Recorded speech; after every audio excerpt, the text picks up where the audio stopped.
पड़ेला।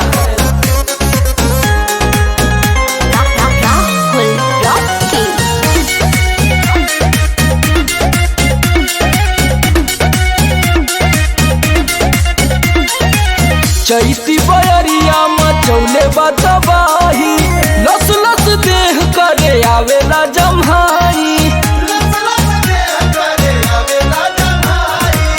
चैती बयरिया मचौले बतबाही, लस लस देह करे आवेला जमाही।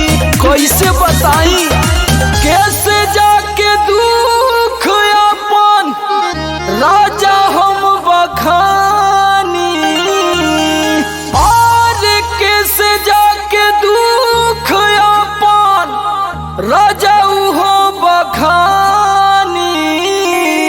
पियऊ हो जैसे जुए महुआ राजा जुए मोर जवानी, जैसे जुए महुआ राजा जुए मोर जवानी, जैसे जुए महुआ राजा जुए मोर जवानी, जैसे जुए महुआ राजा जुए मोर जवानी, जुए मोर जवानी राजा जुए मोर जवानी, राजा जुए मोर जवानी। हाय रे गरमिया छोड़ाई देला पानी, हाय रे गरमिया छोड़ाई देला पानी, जैसे जुए महुआ राजा जुए मोर जवानी, जैसे जुए महुआ राजा जुए मोर जवानी। लागता कि सब लुटा जाइए राजा जी।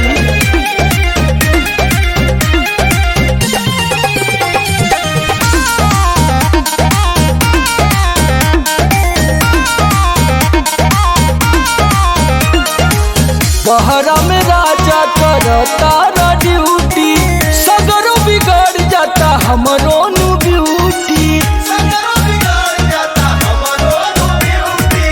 बहरा में राजा करता ड्यूटी, सगरो बिगड़ जाता हमरो नु ब्यूटी। नाश होता राजा जी। और सुनील समार का बताई परेशानी, और सुनील समार का बताई परेशानी। रउआ बुझाते नहीं खे जैसे जुए महुआ राजा जुए